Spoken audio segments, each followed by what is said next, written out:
producing and consuming energy that benefits the real problem, which is getting people to focus on the future and giving young people hope. Which brings me to the third problem of the interdependent world, which complicates our achievement of any of these specifics. And that is that the world that we live in is highly unstable, because bad things travel fast too. Look how quickly the financial crisis, which began in the United States, I apologize to all of the non-Americans here, spread quickly to the UK and to Ireland, and then to Iceland. None of them had any subprime mortgage securities or complex derivative issues. They just had banks that were over-leveraged in real estate. Then Spain winds up with a 25% unemployment rate. They had not only a balanced budget, they had a surplus in their government accounts when this happened, but they had a huge real estate bubble. And lending exceeded the cash reserves appropriate to cover the inevitable losses, which is what really, when you strip away all the details, caused the problem in all these countries. Too much leverage for the cash reserves held. But it spread in a hurry. Look how quickly the Arab Spring spread. Much of what has happened has been very good. Some of it has been highly violent, and the jury's still out on some of it. And when you strip a top-down order off of a cauldron of various religious and ethnic diversities in a country, and you want empowerment, you have to be prepared to pay the price of time and a lot of collateral damage, because you can't have an empowerment society unless you have both majority rule and minority rights. Unless there's some sort of shared decision making and shared access to the tools of success. That's what made the Northern Irish peace process work, by the way. It's a good model for conflict sites everywhere in the world, because it was majority rule, minority rights, shared decision making, and very specific guaranteed relations with both the United Kingdom and with the Republic of Ireland. Well, it takes a long time to put that kind of stuff in place for people who are just getting used to self-governance. So we have to deal with instability. Any of us who have ever been in a free market economy value some instability. If there were no play in the system, no one would ever take a risk, no one could ever earn a profit, no brilliant entrepreneur with a new idea would ever be rewarded. If there were no possibility of failure, then successes could not occur. And all of us of a certain age who still feel like life has blessed us can look back on our own failures and see that we learned from them, we came back from them, and we continued in a system that is the best allocator of goods and services. And in spite of all the criticisms of free trade and free markets, more people have been lifted until the current economic crisis. In the previous 25 years, more people moved from poverty to the middle class globally than had ever moved into the middle class at any time in history. The problem is that the population is growing fastest in the areas least able to take advantage of the benefits of the modern world. So you want, anyway, some instability, but you can't have too much, because if you have too much, people get scared and everything shuts down.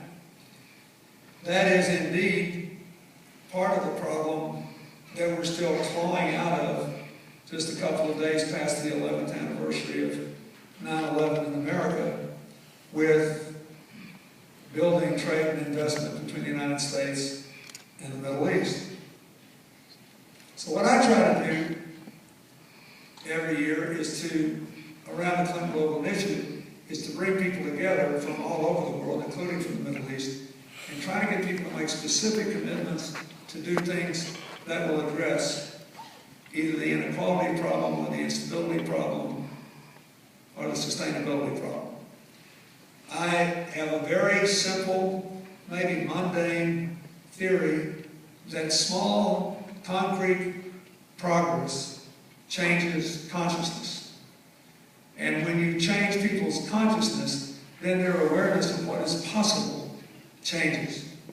I'll just give you a couple of examples. Last year, a group called Education for Employment joined with the State Department, the Manpower Group, MasterCard Foundation, and others to support 13,000 young women and men in the Middle East and North Africa in building their futures. Affiliates in Egypt, Jordan, Morocco, Palestine, and Yemen have put on more than 100 training programs to job seekers in the MENA region, reaching 2,300 people, and using their alumni and continuing education programs,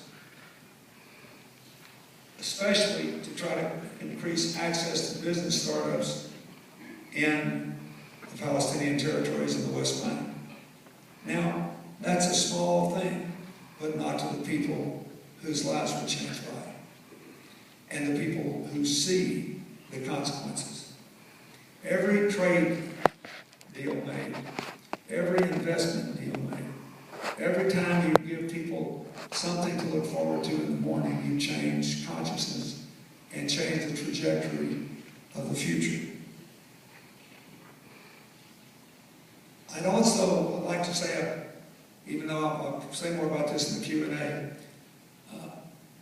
you can discount this because of my connection, but I am really proud of the initiatives that the Secretary of State and the State Department have taken to try to develop better trade and investment relations with the Middle East, and to try to help countries improve governance and transparency in the Middle East.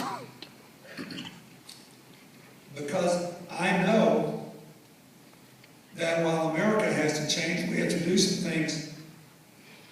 We need more people who can stand up and give speeches and have a vision like that reflected in my friend, the minister, and what he said here. I'll just give you a couple of examples. Because a big part of this is whether you're focused on future opportunities so much you don't have time to worry about past resentments, real and imagined, even if they're real. In late 2010, I went to Vietnam to celebrate the 15th anniversary of the normalization of our relations, which occurred when I was president. It was a remarkable thing. When I went to Vietnam late in my term as president, our ambassador, Pete Peterson, had served 6.5 years in a North Vietnamese prison camp, a year longer than Senator McCain did. But he was married to a Vietnamese woman, and they were working in Vietnam, and the Vietnamese loved him. They lost hundreds of thousands of people in that war, but they helped us to recover and identify the remains of as many people who were still missing in action as they possibly could.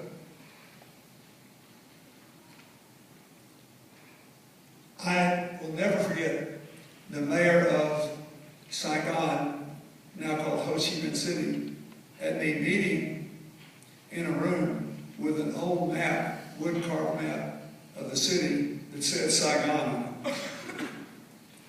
And he gave me a speech about what he'd done that could have been given by the mayor of Dayton, Ohio. I've cut the size of the workforce, I've cut the turnaround time of business, I've cut taxes, and I've recruited this many businesses. Okay, 15 years later, I go back. We have a big ceremony about what we're doing. We don't have a strong morale in Southeast Asia.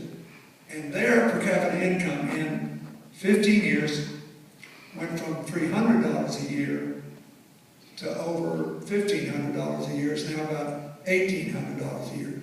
A breathtaking increase in a short amount of time, because they were focused on getting themselves organized and getting people to think about the future, not the past. There's no better example of that than Rwanda. In 1998, when I went to Rwanda 4 years after the genocide, the per capita income was still only $268 a year. 10% of the people were killed in 90 days, mostly with machetes. And when I went back after I left office, a reporter was covering my trip, and that reporter did exactly what he should have done. He went around and said, well, Bill Clinton didn't come and help you stop the genocide. Don't you resent him coming here now? And he couldn't find anybody to say yes. Not because of me, because of them, starting with their president. He interviewed a cab driver who said, no, we need his help. And the reporter says, why don't you present him? He said, he did not make us kill each other. We did that all by ourselves. And at least he came and apologized, and no one else has. So we are focused on the future. That's leadership and responsibility. And the president of Rwanda started off when they were dirt poor saying, people think poor people are dirty and sloppy, and it's not true. So once a month, every adult will take one Saturday and clean the streets because we don't have enough infrastructure to do it. So when you go to Kigali today, that's still going on. You land in a good airport, you drive down a clean street that works, you feel that you're in a proud place that's focused on the future.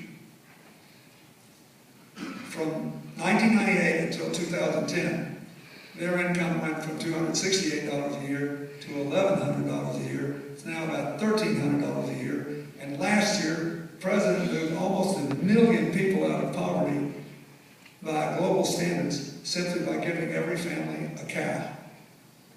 Now it sounds like a little thing.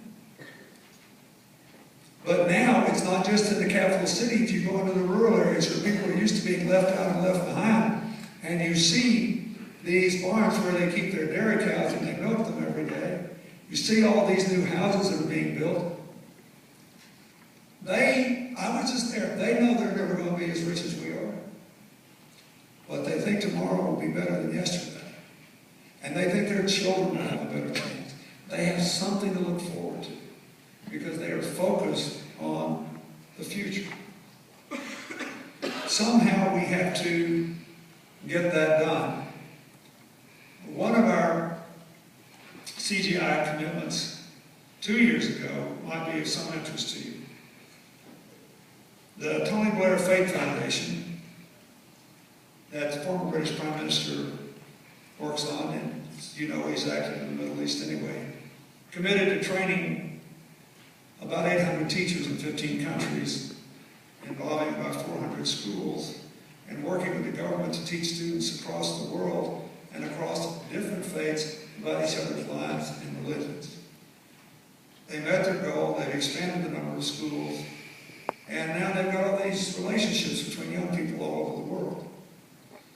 It is much more difficult to hate someone if you understand how they see the world, even if you don't agree with it. And if you find something else to appreciate about them, we have to do more of that. I'll give you another example.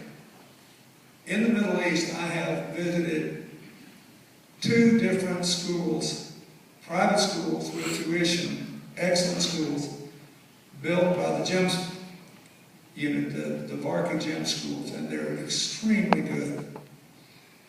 But they're too expensive for ordinary people to